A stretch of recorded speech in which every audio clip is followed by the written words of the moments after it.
ศรัทธาสาธุชนญาติโยมท่านพุทธบริษัททั้งหลายวันนี้รายการธรรมประทีปส่องต่างก็ได้มาพบปะกับพ่อแม่พี่น้องศรัทธาสาธุชนญาติโยมแห่งครั้งหนึ่งพระอาทิตย์ส่องแสงในเวลากลางคืนพระอาทิตย์ส่องแสงในเวลากลางวัน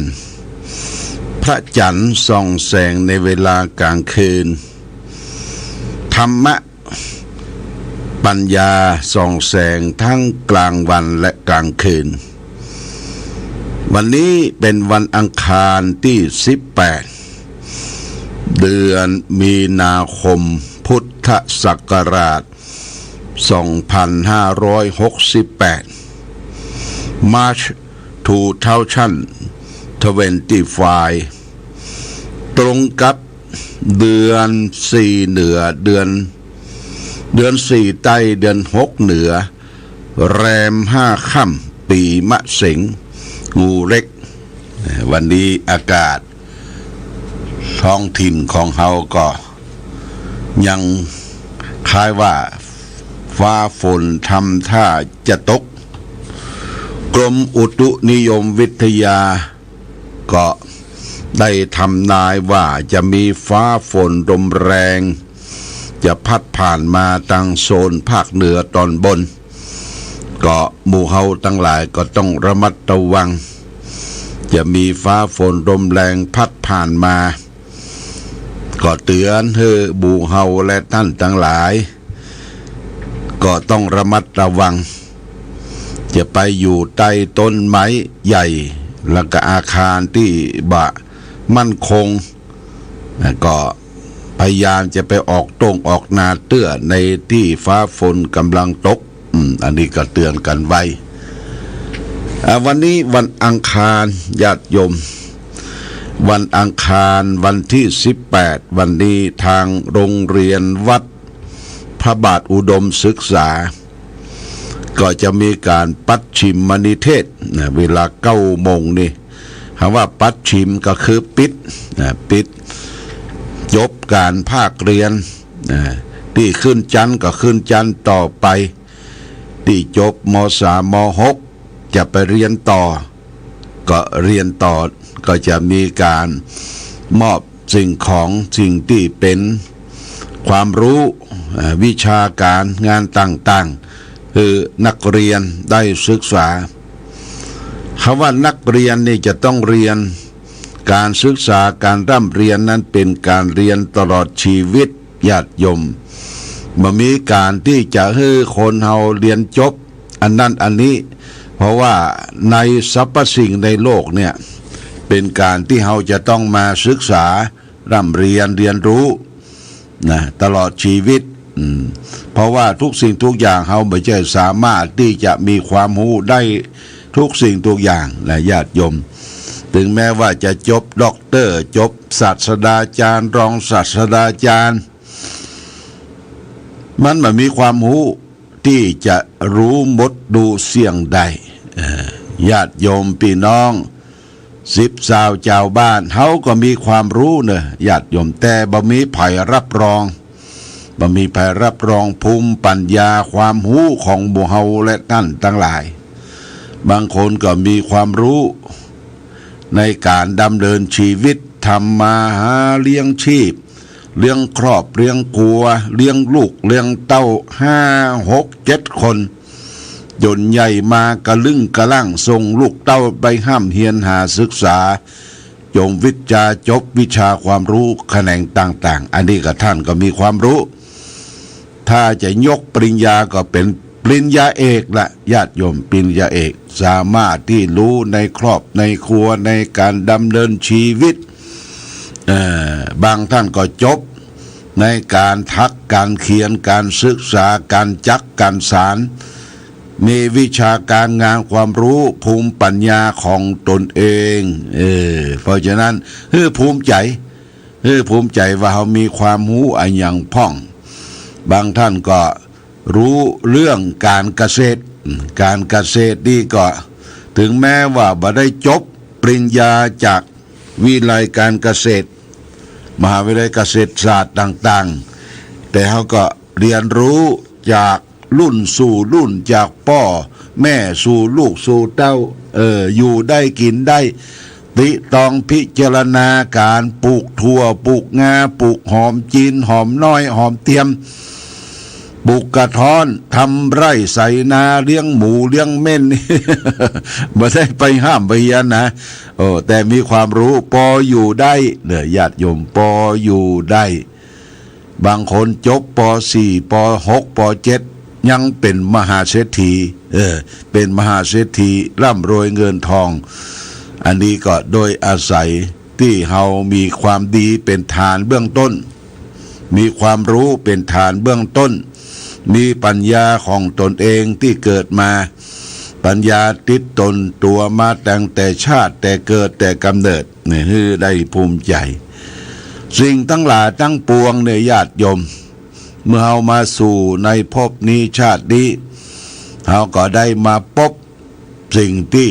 ยอมรับนับถือเรียกว่าศาสนาเนี่ยศาสนา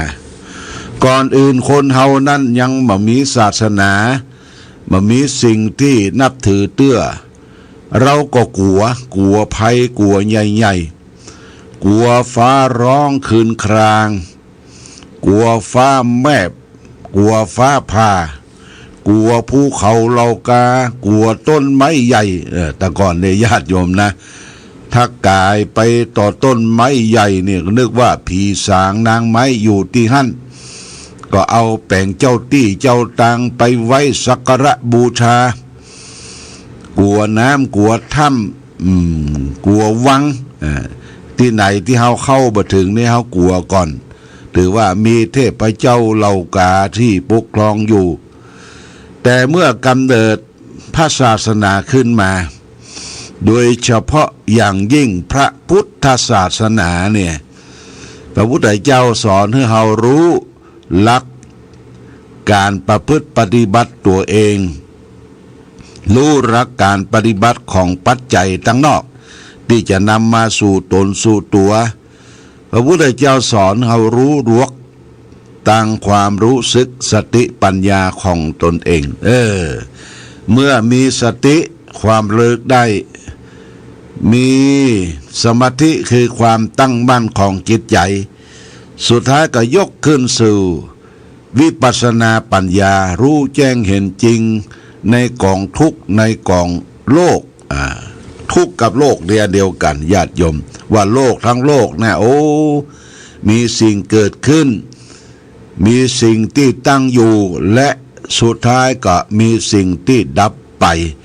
เป็นอนิจจังทุกขังอนัตตาในปัจจัยที่เรากำลังวัฏวนเวียนอยู่ในโลกใบเนี่ย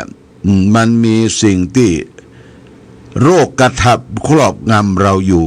โรคกระทำมันมี8นะญาติโยมมี8โรคกระทำ8คือสิ่งที่ได้4สิ่งที่เสีย4สิ่งที่ได้4นั่นก็คือมีลาภมียศมีสรรเสริญมีสุขส่วนที่เสีย4เนี่ยเสียมลาภเสียนยศนินทาทุกข์อันนี้ส่วนเสียมทีนี้เราจะประพฤติปฏิบัติอย่างใดเมื่อโรคกระทำครอบงำเราอยู่ โทษราบยศสรรเสริญสุขลาภก็คือลาภสการที่ได้มาเพื่อดำรงชีวิตเรามีความเป็นอยู่อย่างพอดีพอยีได้ลาภมาแล้วก็ต้องเสียมจากลาภนะญาติโยมเสียมจากลาภที่เราได้มามันมียังคงทนแน่นอนถาวรอยู่กับเราได้ตลอดชาตินะมันเกิดขึ้นตั้งอยู่มันก็เสียมไปเรามียศถาบรรดาศักดิ์ยศที่เปิ้นสวมฮื้อแต่งตั้งฮื้อหรือยศ ขอโทษยศตำแหน่งเตือเปิ้นเรียกสรรเอามาเป็นผู้นำ เป็นผู้นำเป็นป้อหลวงบ้านเป็นป้อกำนันเป็นนายกเทศมนตรีเป็นนายกอบต.เปิ้นยกคือแล้วเขาก็ได้เป็นชั่วคราวนะญาติโยม4 ปี8 ปีเสร็จแล้วเขาก็เสื่อมจากยศนะเมื่อเป็นผู้นำแล้วก็ไปตั้งไหนมีการคนยกมือไหว้สวัสดีท่านนายกสวัสดีพ่อกำนันสวัสดีพ่อหลวงบ้านนะพอถอดยศถอดสิ่งที่สวมหัวเฮาออกเนี่ยมันก็เป็นคนธรรมดาที่เคยเคารพนับถือเคยยกมือสาไหว้เคยตักเคยตวยกับบางทีก็ซิ่วกายไปกายมาเพราะบ่มีความสำคัญละญาติโยมนะบ่มีความสำคัญมียศเสื่อมยศมีลาภเสื่อมลาภมียศเสื่อมยศมีสรรเสริญยกยอปอปั้นเพิดทุนว่าเฮาดีเฮาเด่นเฮามีความสามารถแต่ประการใดเพื่อสรรเสริญพอหมดอำนาจวาสนาเมื่อใดความนินทาเกิดขึ้นแล้วเด้อนินทาว่านั่นว่านี่ว่าสิทธิ์ว่ากายเพราะฉะนั้นคำสรรเสริญคำนินทาเนี่ยมันเป็นของอยู่กับโลกพระพุทธเจ้าสอนให้เราได้คิดพิจารณาว่าอย่าไปหวั่นไหวกับโลกกระทำถ้าเราเมื่อมีลาภมียศมีสรรเสริญมีสุขเนี่ยจะไปติดกับสิ่งเหล่านี้ก็พิจารณาสักวันหนึ่งเขาต้องเสื่อมลาภเสื่อมยศถูกนินทาถูกทุกข์เข้าครอบงำนี่นะเนี่ยจะต้องหูเหรียญต้องมี2 ด้านญาติโยมเหรียญมี2 ด้านแล้วก็ทุกสิ่งทุกอย่างมีได้มีเสียเนอะมีได้มีเสียจะไปคิดได้อย่างเดียวญาติโยมเราก็ต้องเสียพ่องทำบุญสุนทานใจจ่ายสิ่งที่เป็นประโยชน์ตนดำรงชีวิตจะไปคิดได้อย่างเดียวมันบ่มีในโลกที่คิดได้อย่างเดียวนี่บ่มีมันต้องเสียพ่องสิ้นไปพ่องอย่างร่างกายของคนเฮาเนี่ยตึงวันนี่เฮาได้รู้ตั้งแต่อายุ1 ปี1 ขวบมาถึง60 ปี60 ขวบนี่ได้ทุกสิ่งทุกอย่างได้ที่อยู่ที่อาศัยได้คำสรรเสริญนินทา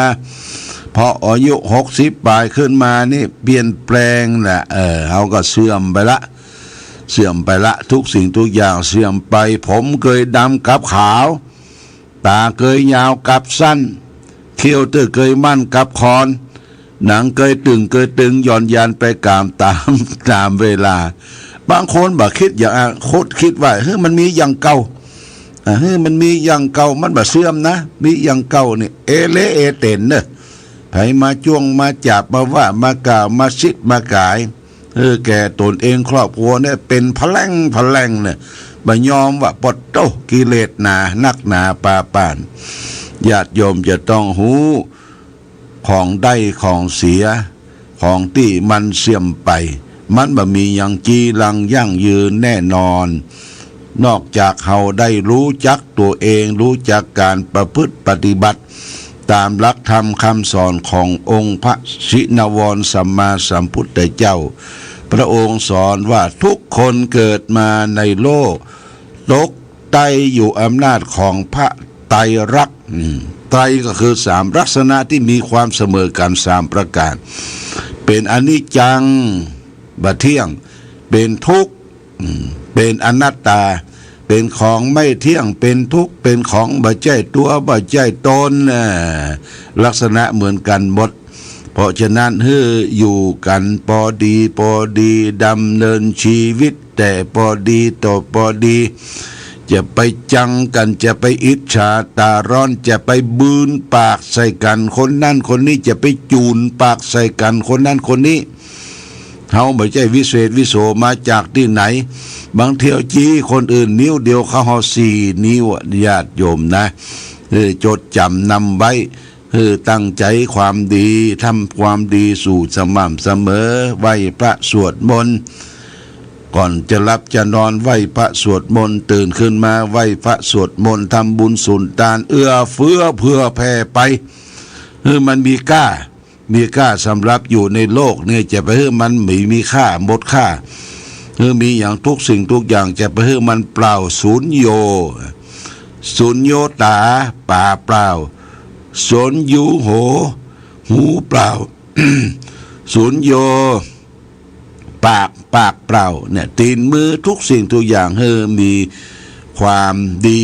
มีความสำคัญจะไปเป็นคนศูนย์โยคนเปล่าญาติโยมทำอย่างเล็กๆน้อยๆก็ยังเป็นประโยชน์ต่อในโลกต่อสังคมมนุษย์โลกที่เขาอยู่ร่วมกันนี่ฝากไว้เป็นหลักคิดแก่ญาติโยมท่านสาธุชนทั้งหลายมาณโอกาสนี้แต่ว่าก็มีญาติโยมได้มาร่วมบุญที่จะไปทำบุญที่พ้นเมืองเชียงตุงเป็นเมืองที่เคยไปมาหาสู่เป็นเมืองที่จะได้ไปลู่ไปตามไปฝึกฟื้นพระพุทธศาสนาแต่ว่านี่ก็มีคุณกนกพิษชัยนาพร้อมด้วยครอบครัวบ้านห้วยงูในได้บริจาคไปทำบุญเชียงตุงกับหลวงพ่อ1,000 บาท1,000 บาทแล้วก็บริจาคไป2 วัดไป2 วัดคือทำบุญไฟฟ้าวัดพระธาตุศรีมหาโพธโพธารามไปเจ้าใหญ่แล้วก็วัด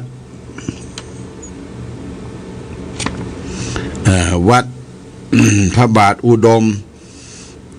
ดำรุงไฟฟ้า 3,000 บาทร่วมทำบุญไปเชียงตุง 3,000 บาทร่วมทำบุญหลวงพ่อ 1,000 บาทเป็น 4,000 บาทรวมกับ2 วัดเป็นค่าไฟวัดละ 1,000 บาทอันนี้โมทนาสาธุกับลูกหลานมีเด็กชายมงคลกรสุทธิสุนทรวงศ์อันนี้ก็ลูกหลานก็จะได้ไปดูแลพ่อกอยกันยมกนกพิษก็จะได้ไปกรุงเทพไปเลี้ยงลูกเลี้ยงหลานต่อไปโมทนาสาธุร่วมกินร่วมทานที่จะไปทำบุญสุนทานสืบโหราจาตาที่เมืองเจียงตุงมีลายผู้ลายนามที่ร่วมทำบุญก็มีพระเจ้าประสงค์โดยนะก็มีคุณหลวงพ่อพระครูวิธานธรรมโสพลวัดแม่อายหลวงนี่ 1,000 บาทคุณเจวัฒนาพรเจแดงกิตติกูล 3,000 บาทพร้อมด้วยครอบครัวพ่อบุญธรรมสังคำฟันแม่รัตนาเวียงป่าเป้า 1,000 บาทคุณครูทิลินรัตนดาวทิตะชัยบุญร่วมกับชมรมผู้ปฏิบัติธรรมประจำวันเสาร์ 7,000 บาท 7,000 บาทผ่านจางแม่จงดีเชื้อกันทาปมอินทรแม่จงดีเชื้อกันทา 1,500 บาทแม่มีพินชัยโยภาสบ้านปังปอย 1,000 บาทคณะศรัทธาบ้านหัวฝายตำบลม่อนปินโดยการนำแม่คำเกื้อการุณวงศ์เก็บทำบุญสุนทานฝากหลวงพ่อ 1,420 บาทแม่มอมตันวงบ้านเหล่าปะกอยอำเภอป่าซางน้ำดิบ 1,000 บาทและก็พ่อพระครูอดุลธรรมโสพิษที่ปรึกษาเจ้าคณะอำเภอฝางวัดปทุมวาสหนองบัว 1,000 บาทหลวงพ่อพระราชกิติสุนทรที่ปรึกษาเจ้าคณะภาค 7วัดพระธาตุเฉลิมพระเกียรติ 1,000 บาทพระครูขันติสลาภิลักษ์เจ้าคณะตำบลเวียงเขต 1วัดสระนิคมหนองตุ้ม 1,500 บาทพระบายดีกาถาวรชัยวรชโยอันนี้เจ้าอาวาสวัดม่อนปิน 500 บาทพระครูโกศลช ชัยวัดชยรามม่อนปิ่น500 บาทพระครูวิจิตรกรรมโกศลวัดหนองยาวรองเจ้าคณะอำเภอฝาง2,000 บาทพระครูรัตนยันตรังสีวัดปากตางอ่างขาง1,000 บาทพระครูสุมนสังวรพิลมวัดห้วยโจ้ร่วมทำบุญ3,000 บาทแล้วก็ติดตามมาโดยพระครูจิตรการวัดปุดมมงคลแม่คา1,000 บาทพระครูวิบูลย์สุวัฒนาพรรองเจ้าคณะอำเภอฝางวัดสลีดอนใจ2,000 บาทพระมหาสิรินชัยทนันชัยวัดนี่วัดโบราณสถานแม่คา3,000 บาทแม่คำราอินตา500 บาทแม่ผันปวนทีมาชัยประการ100 บาทพระครูใบดีกาบิชัยปิยศรีโลวัดประทุมวาส 1,000 บาทคุณปราณีปัญโยเชียงใหม่ร่วมทำบุญ 2,000 บาทพระครูวรวงศ์วีเชียนวัดป่าบงป่าไผ่1,000 บาทและก็ตาเงินจัดแห่ม1,000 จัดโมทนาสาธุเนอะโมทนาสาธุทุกท่านที่ร่วมบุญร่วมกุศลได้ร่วมกินร่วมทานที่จะไปทำบุญอายุวัฒนมงคลสืบโหราจาตาวันที่22ที่เมืองเจียงตุงเดินทางวันศุกร์ที่21วันที่22วันเกิดวันเสาร์แล้วก็กลับวันที่23วันอาทิตย์ตอนเย็นโมทนาสาธุกับทุกท่านเอาละวันนี้รายการธรรมะประทีปส่องตาได้มาพบญาติโยมท่านสาธุชนทั้งหลายก็พอสมควรแก่กาลเวลาขอความผาสุขความมีธรรมจงบังเกิดมีแก่ศรัทธาสาธุชนญาติโยมทุกท่านรายการธรรมะประทีปส่องต่างต้องขอลาก่อนขอผู้ฟังจงตั้งมั่นจิตหันษาด้วยธรรมะขององค์พระพุทธาได้นำพาให้เกิดความสุขสงบเย็นขอเจริญพร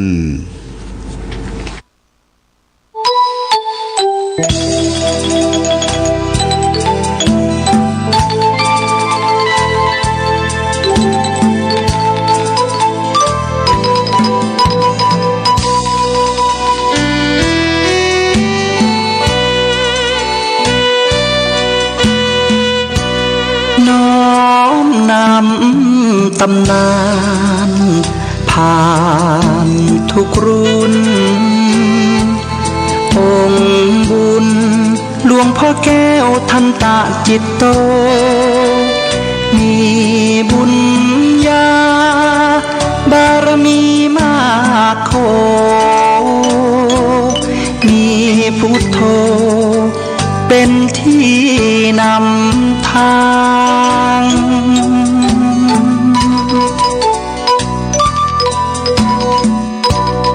แคว้นแดนกำเนิดเกิดมาบ้านสันป่าคาอำเภอแม่อายตำบล